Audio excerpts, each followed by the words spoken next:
record. See the numbers pulling. Do you want her name on the whiteboard? Yeah. Riley. Yes.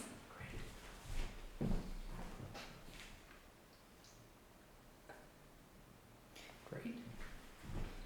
First of all, thank you for doing this. Really appreciate your time. And we feel that it's a very important project. We're okay? Don't see the microphone. I can see the microphone. Right now? You're good now. Okay. Basically, we're doing things about personal experiences and your history with the community. The questions that I'm going to be posing to you, can look directly at me and answer. Please avoid yes or no responses, and kind of, if you need to, you can take some time to think about how you want to respond. Maybe you don't want to respond, and that's acceptable also. You don't need to answer anything that you don't feel comfortable answering. And if you do answer something, you say, maybe I shouldn't have said that, and just say, well, I'd rather not have that in there. Okay. But, take your time, think about it. I'm going to ask pretty general questions about food and culture, about some of your maybe religious background or experiences. This data we'll use from different people to see what's common and how we share food and ritual. So, again, I really appreciate your time in doing this, especially on a beautiful Saturday. Okay, so here's our study overview. In collecting oral histories with individuals from diverse groups, the purpose of asking participants to discuss their culture and perceptions of others' culture serves to reveal common themes across race, ethnicity, and religious boundaries. In particular, all cultures observe the common custom of sharing food at social events and holidays. Our intent is to bring groups together with an understanding of common experiences, serving to expand our knowledge of diverse groups. So we're going to build an archive of these testimonies. We hope we'll be able to analyze these and see some common themes again. So we'll go ahead and first thing, can you state and spell your first and last name? Yes. My name is Riley Cahal. It's R-I-L-E-Y, and then Cahal is C-A-H-A-L. Okay. Where are you from? I'm from Kennesaw, Georgia. Why do you think you were chosen for this? For the study, I believe I was chosen, I attend USU one, and then also I'm involved in a religious organization on campus. I'm involved in Young Life. What are the groups you're a member of, such as family, religious, or social organizations? If you want to talk about Young Life. Okay, I want to talk about Young Life. On campus, I'm involved in Young Life, and I just got involved with that this year. And Young Life is an organization where college students will come together, and they work together as a team to go into the high schools and the middle schools and get to know students and just become friends, establish friendships. And through that, they're able to go forward and teach them about God and what relationships with God look like. And it's just really cool because it's just a big friendship. And I think that's something in religion that's overlooked. I think it's more of a rules and then follow, but Young Life is very cool because it's about friendships. And then also, I'm involved in a couple of churches in the community. So I'll go to things at Cross Point or Crossroads, and then I'll just attend various campus ministries too. Just popping in and out.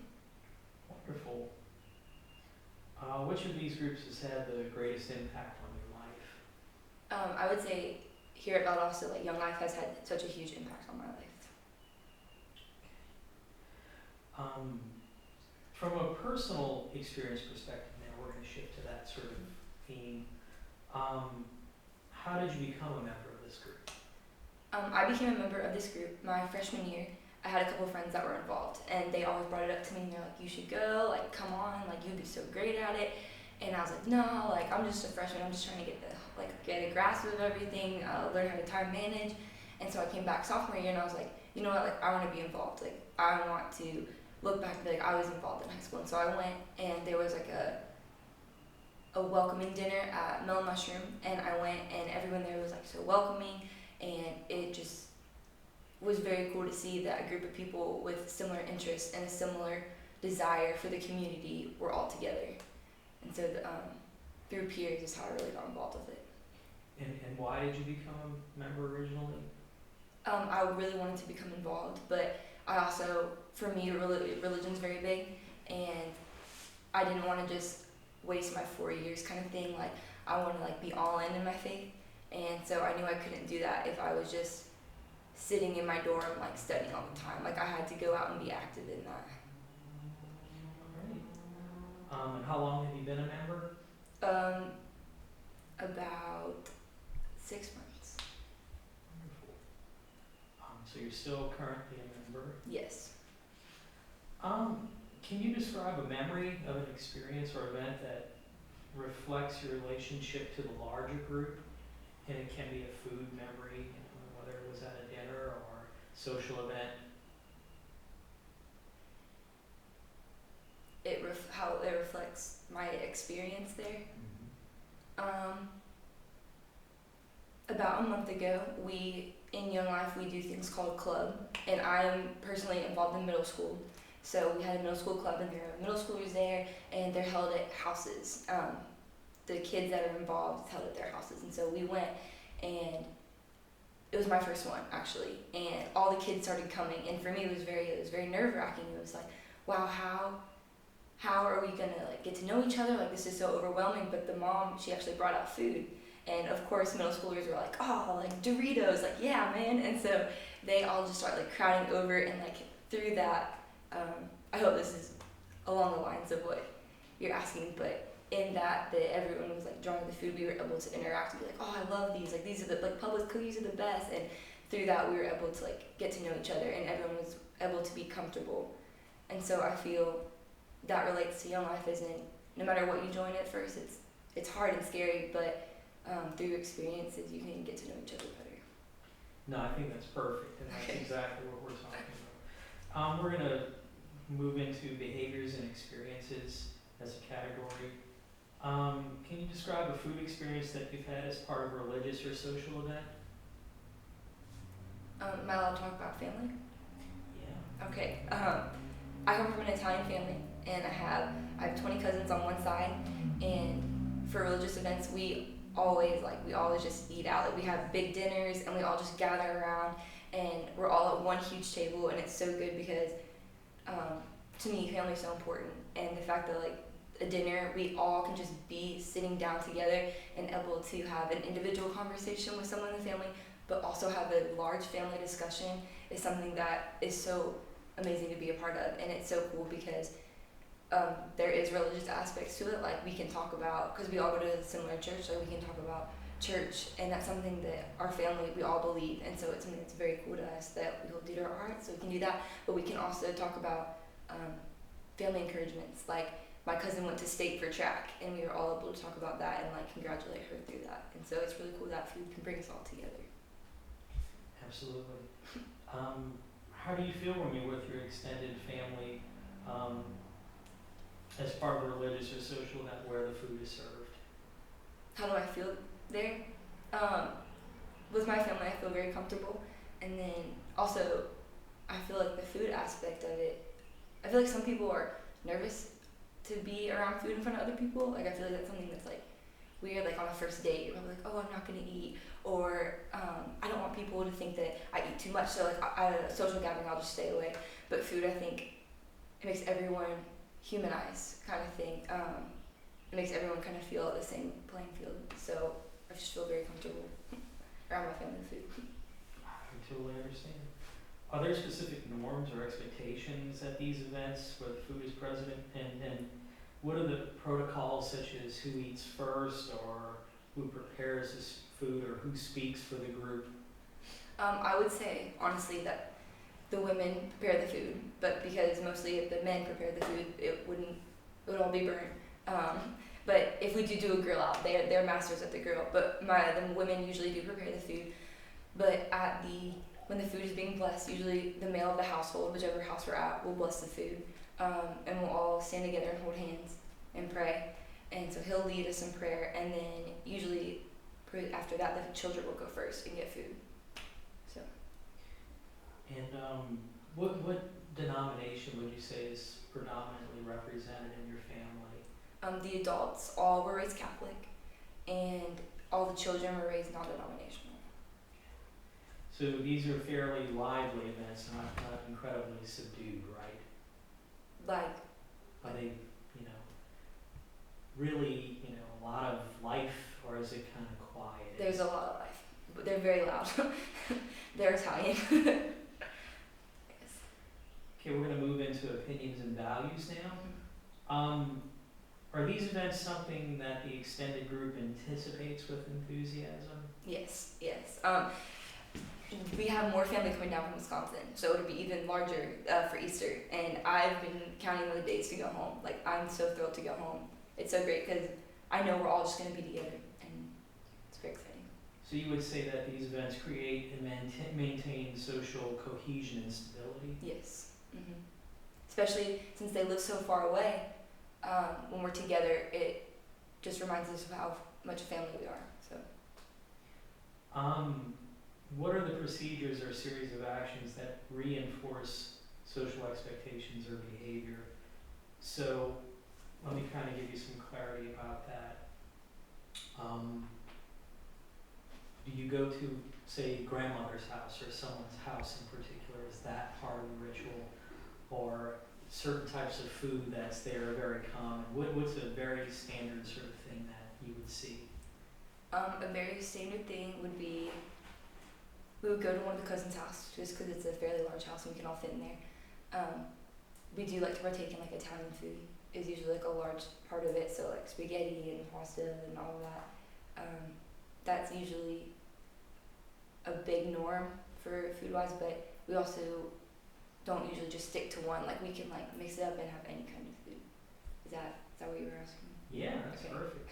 Okay, we're going to go into feelings and emotions. So you would consider this an incredibly positive part of your culture. Is the participation and interest in these events declining or sort of increasing? If it's increasing, is your community receptive to that growth? And if it's decreasing, do you find it a concern? Honestly, I would say that there has been a decrease only because the cousins are getting older and we are all partaking in college, and so like some of my cousins are at UGA, I'm at Valdosta, and so we do find it harder to all get together. The family at home, they still participate, they still get together and have dinner, which is really great, but it is harder for everyone to be together. So there is a decline, and it is concerning, but that just makes it more exciting when we come home, and it just makes it more of an intentional time when we're all together. Absolutely. Okay, still in feelings and emotions. Are these events generally patriarchal or matriarchal, driven by the men or the women? And what leads you to this opinion? Do you mean like the dinner is geared that way? If you would say the influence, the general influence, is it centered around the motherly side or more the fatherly side? I would have to say it's definitely the motherly side of the family. There are 3 sisters, and the majority of the children are girls, so I would say it's very motherly centered. But I also feel it's motherly centered in a sense of comfort, as in the mothers kind of take care of everything, like everything's set up, the food's always ready, making sure everyone has a drink. Like it's such a motherly thing, just to make sure like everyone is like, are you comfortable? Do you have a drink? Do you need anything?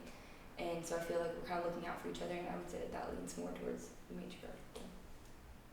Okay, now we're going to go to the theme of knowledge.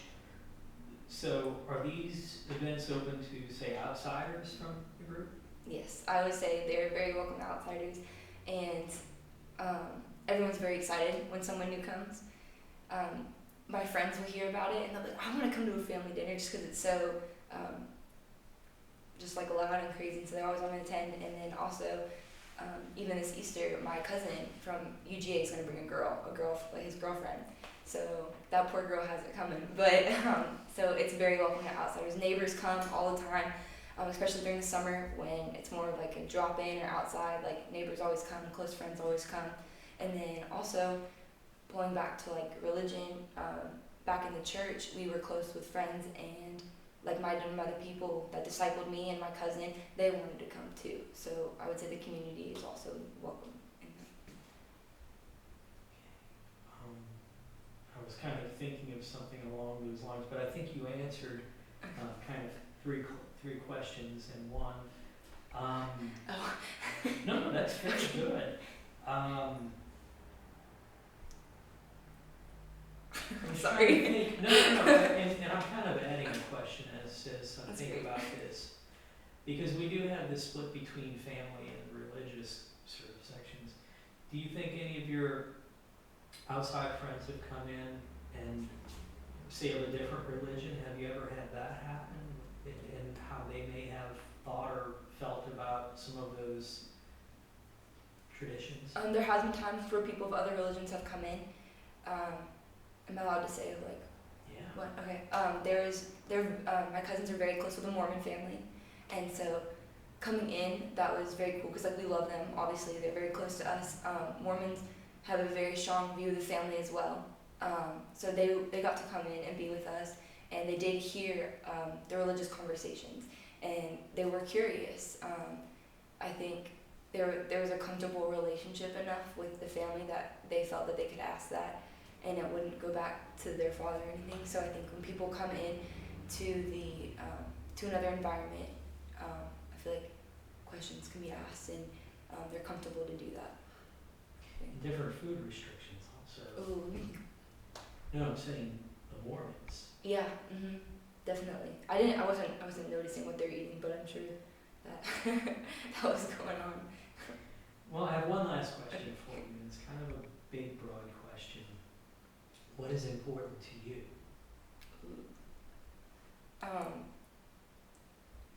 What's important to me is that when I choose to be in a relationship with someone, whether that is friendship, family, etc., like on and on, I want the person to feel that I'm intentional with them, and then through that, things that are important to me are like,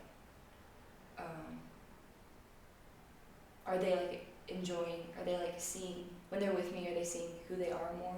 Are they feeling that I'm intentional with them? Are they seeing in me like my religion? Because that would be important to me, that I'm being used to share the light.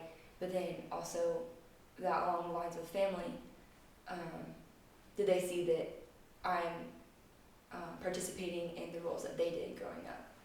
So just being intentional, like with my family, with my friends, especially at college, like we have friends that went to all different schools, like I'm not intentional in those friendships, am I keeping up with people? And then also in new relationships that I'm making here at BSU, like am I intentional to grow these relationships? So I guess that would be important to me, is being intentional with those I come in contact with. Wonderful. That was awesome. Well, I think we're done. Good. That was really informative.